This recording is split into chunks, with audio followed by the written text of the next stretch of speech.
Okay, guys, let me get this straight. I am in no way condemning YouTube for protecting children with COPPA. In fact, I endorse the protection of children on the internet. There are, in fact, very creepy people on the internet who shouldn't be free. But terminating channels on the basis of revenue goes against what YouTube was originally for. And that makes my blood boil like it never has when talking about this platform. The reason which, this is the first time I'm writing a script for a video, which I think goes against authenticity in videos. But for this particular occasion, I'm going to say, fuck it. I need to speak more clear about this issue, which plagues the platform and is causing panic, rightfully so, among smaller content creators who do not have the means to pump up videos every day and on the basis of what YouTube considers to be quality content. But while you're at it, why don't you subscribe to the self-proclaimed worst channel on YouTube? I'm getting kind of lonely.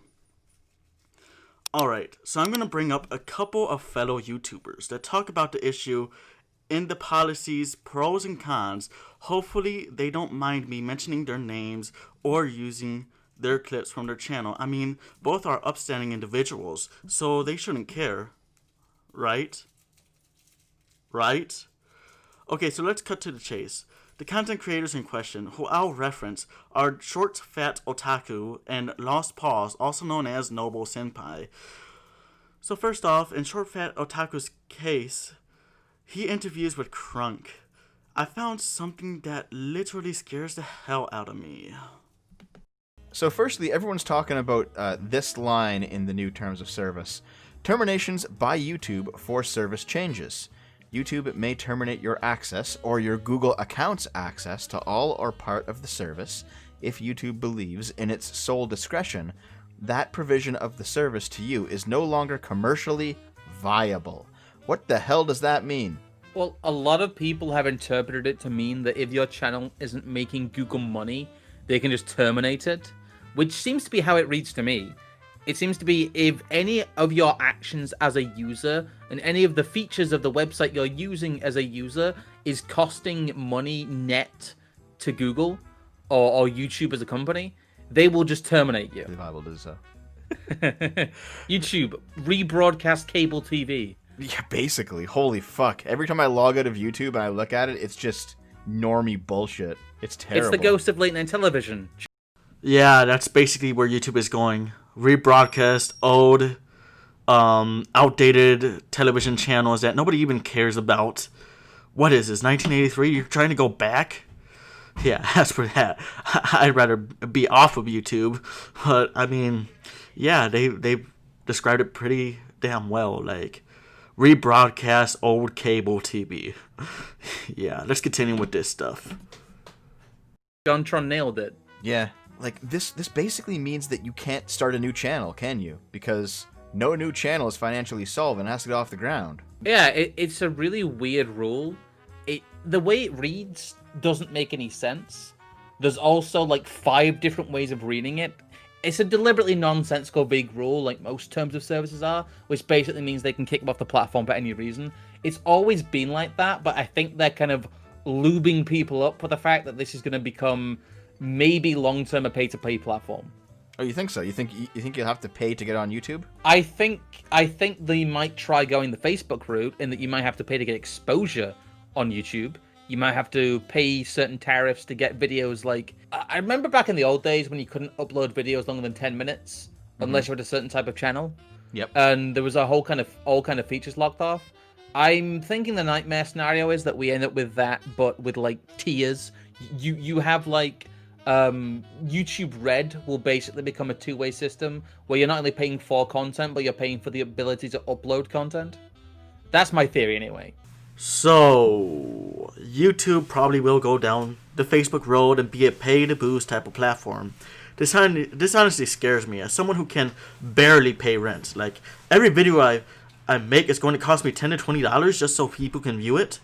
I post 2 videos daily. I don't have the funds to spend out $20 to $40 a day, and neither do most people on the planet.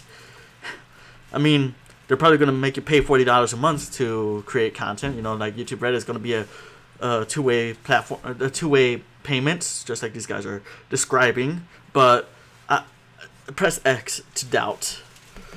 I fear that in the long term, that YouTube will become the new Hollywood. YouTube has become so corporate that it's going to become the new Hollywood, where only the rich and Chad-looking people are going to be able to get in.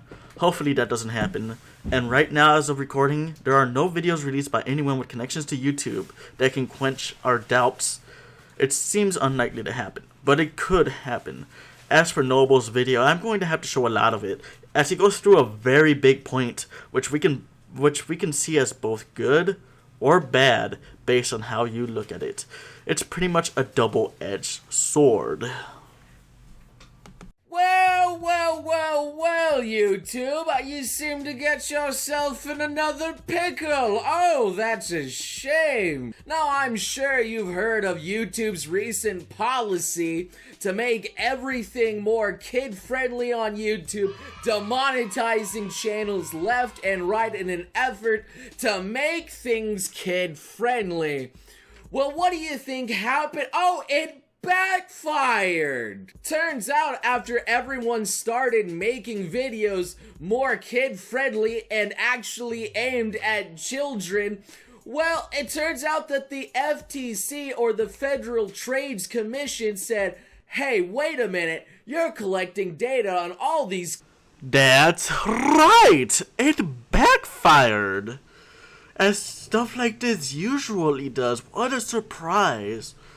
Oh, but you know what would be surprising? Or you know what wouldn't be surprising? Since YouTube has been collecting all the data based off of all these kids, which is the reason they got sued, they probably are the real creeps themselves. Who would have thought? No, I'm not assuming that, but it might be it. But you know what? Let's get back into this. Let's stop joking around about this, and let's get back into what Noble has to say. Alright, so what would count as being targeted for kids? Well, there's a few things that can be a little bit vague in the rules, such as whether the video includes characters, celebrities, or toys that appeal to children, included anime characters or cartoon figures. Now, I don't know about you, but I myself am an anime YouTuber, and I specialize in anime, you know, which is animation. And some of them happen to be like teenagers, like Deku, or other things like that. And, you know, they may appeal to some kids. So does that make my videos now child-friendly? Well, perhaps. And this also includes whether the video includes activities that appeal to children. But wait, that means I'm automatically catering to children because I play JRPGs all the time. I play Overwatch, I play Minecraft, I talk about anime, which is animation. Does that automatically make me a kids channel? We all know that there's pretty mature anime out there, and I talk about those all the time. There are pretty mature JRPGs out there, like, you know, the Tales games I play. So, well, not mature, but they can be mature. They can get there. So that makes me think, you know what? The box will probably mark me as a kids channel, but I cuss like a sailor all the fucking time. Let's get into this more. Now that I'm talking about off-brand stuff and YouTube is actually opening up to having more mature content. And that's why I honestly commend YouTube for that. Like, they're actually opening up to more mature content. They actually know that most people that watch YouTube are not kids. Good on YouTube. Good on YouTube for monetizing more mature content. I actually like that decision, but this is where they ruin it. This is where they ruin it. Just watch. And I get it, yes, there were some bad apples out there that abused the algorithm for children, such as the Spider-Man Elsa videos and all those other weird games that are just bizarre. And I'm sure I can name drop a few YouTubers who definitely abused marketing their videos towards children to sell more merch and other things. Whoa, who knew? Who knew people would actually abuse the system? Like, it's almost like they think almost everybody on that platform is law-abiding. What a shocker. And they wonder why they're getting sued? They wonder why they're getting sued? Well, that's because people break the fucking rules all the time. YouTube, you should know this by now. You're a company on the fucking internet. Oh my god. What a bunch of creeps. YouTube is a very unstable platform and not very welcoming for people who want to get into it for the first time, man. It's rough. So that's why I think they should actually treat their content creators who actually make content suited for mature audiences a little bit better. Knowing that they're the ones who are going from future onwards gonna be able to actually make content and be monetized. Treating content creators like human? Who would have ever thought of that? Who would have ever thought that content creators are also human? Now, lo, you're poor? Stop being poor. That's YouTube's slogan right now. My god, what a bunch of normies, man. As for that, let's get back to the script because reacting to this is just making me get pissed off. So as you can see, YouTube is actually going, oh fuck, wrong script. Sorry guys. I play a lot of JRPGs and cuss like a sailor. JRPGs have anime style art for the most part. Anime is a type of a cartoon, and whether you like to admit it or not, most anime and JRPG games are not aimed for kids. They're aimed at a more mature audience. I sometimes play Minecraft and Fortnite. I cuss all the fucking time. If the bot deems it kid-friendly and some angry parent reports me, I can be fined $48,000 for a single video. Now, I don't know about you, but most people would not be able to take a single hit of that massive fine. Talking about money, we come to the part that most people fear. YouTube will delete any channel that is not commercially viable. That's a very scary subject. Not only will this make it impossible for new, small content creators to strive, it will eliminate anyone with a net worth less than $1 million off the platform for good. I'ma play the liberal game that YouTube seems to imitate all the time. Remember when it was about broadcasting yourself? What happened to lifting the poor man into fame? Are you guys liberals? Don't you believe in helping the little man out? Well, it all seems to be bullshit now. We all caught you in your lie. Now you've confirmed our beliefs, monopolizing corporate scum, and I barely even do political content. I'm sorry for the sarcasm here, but yeah, that's enough for today. Grappler out. Peace!